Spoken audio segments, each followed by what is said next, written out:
Welcome back. This is lesson 6.2, X-Men, Spider-Man, Fantastic Four. In this lesson, I'll discuss the place of these movies in reshaping and positioning Marvel as a blockbuster feature film studio. By the end of this lesson, you should have a good understanding of how Marvel turned the superheroes into movie franchises. What separates these three franchises from the other Marvel movies is something I'll also discuss.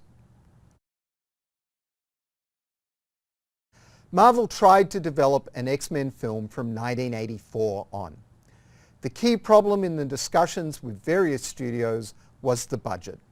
The story goes, and remember whenever I say the story goes, this means that there's no firm source for the story. The story goes that Fox insisted on cutting several characters and scenes from the first X-Men film because of concerns of how much the special effects for those characters would add to the already tight $75 million budget. Even when special effects had become both more realistic through advances in computer technology and more affordable through advances in computer technology, budgets were still a concern.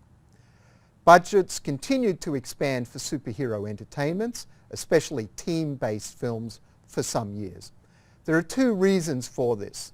The more characters, then the more effects needed. And the development of techniques for producing the effects does not decrease in price if used only sparingly. And second, to maintain the status of these films as blockbusters, the films must have a cast of reasonably well-known actors. The better known the actor, the higher the salary component of the budget. Robert Downey Jr., I'm looking at you. The X-Men film received a lukewarm critical reception, but took $157 million at the US box office and an extra $130 million worldwide. Increasingly, the non-US market for superhero entertainments became the key to their financial success. Bigger budgets needed bigger audiences.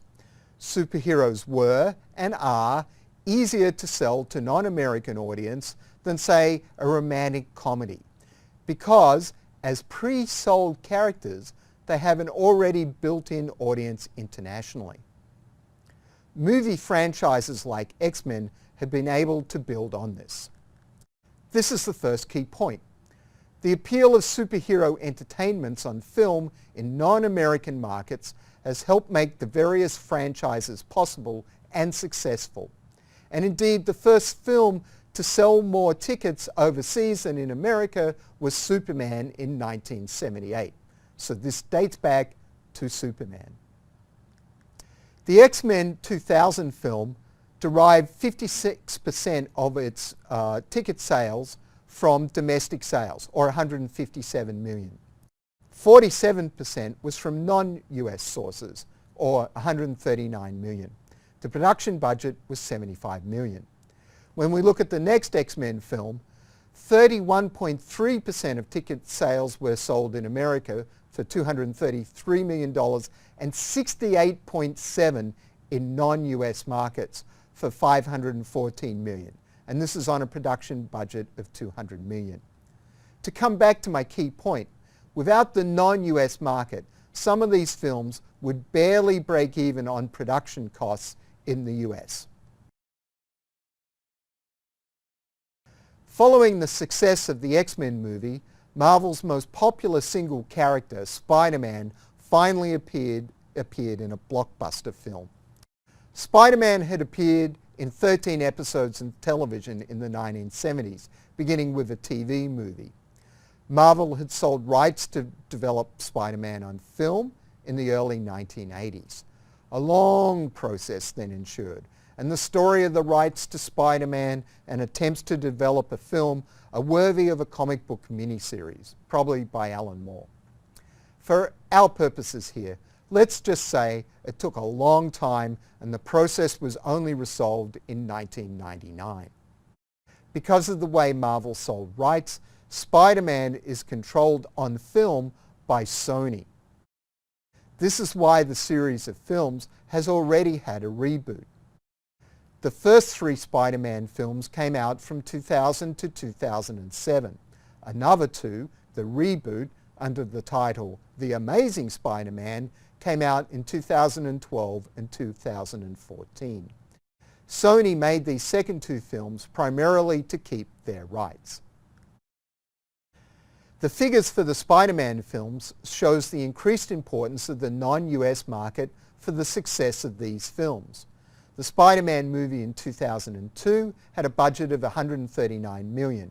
It made $403 million, or 49.1% of its ticket sales in the US. In the non-US, 50.9% and $418 million.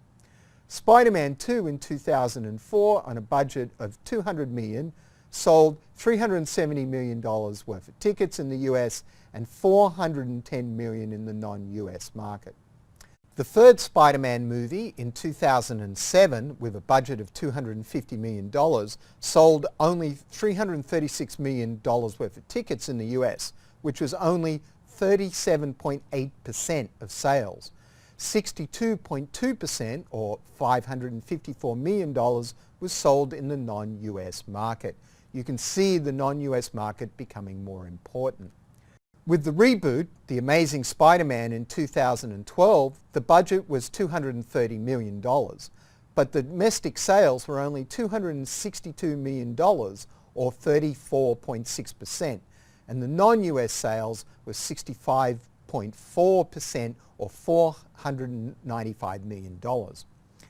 And with the Amazing Spider-Man 2 2014 movie, the budget is unknown, but domestically it sold only $202 million worth of tickets. That's 28.6%, and the non-US market was 71.4%, or $506 million. So what was happening was that the US market was declining for these movies. Here's a key point. A superhero entertainment on film can do well in the non-US market and not so well in the US market and still be successful. But a superhero film that does not do well in the non-US market and does not do well in the US, if the returns in the film to date are any indication. What this tells us is increasingly movies depend, or superhero movies depend on their non-US markets. So all of you taking this course in the United States, thank you for making the movies, America. The quality of them depends on the rest of us around the world going and watching them, so that the budgets are there to make the movies with the sort of special effects we all want to see. Let's look at some of these problems. Let's look at Superman Returns in 2007. It had a domestic take of $200 million and a non-US of $191 million. That's an amazing amount of money, but that film is considered not a successful movie. Amazing Spider-Man 2, with a domestic take of $202 million, but a non-US take of $506 million, is considered a successful film. So again and again, the success of the film depends, of superhero films, depends on their non-US ticket sales. The Fantastic Four films were neither a complete failure nor a resounding success. Fantastic Four from 2005 took $154 million domestically, and in the non-US markets $175 million. Fantastic Four, The Rise of the Silver Surfer in 2007 took $131 million in the domestic market and $157 million in the non-domestic market. The general response to the Fantastic Four on film was lukewarm. What distinguishes these three franchises from the rest of Marvel's related films post-2000 is that these three franchises stand alone. The other Marvel films, even the Guardians of the Galaxy, have points of connection to other Marvel characters and franchises. This occurred primarily because of the way Marvel licensed their character. Here's a key point.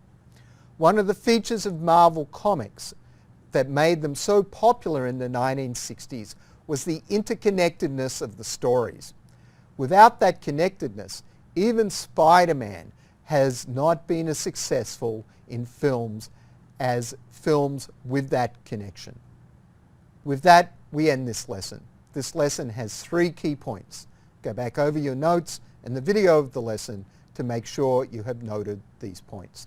Next up, 6.3, Iron Man, Thor, Captain America, and the Avengers.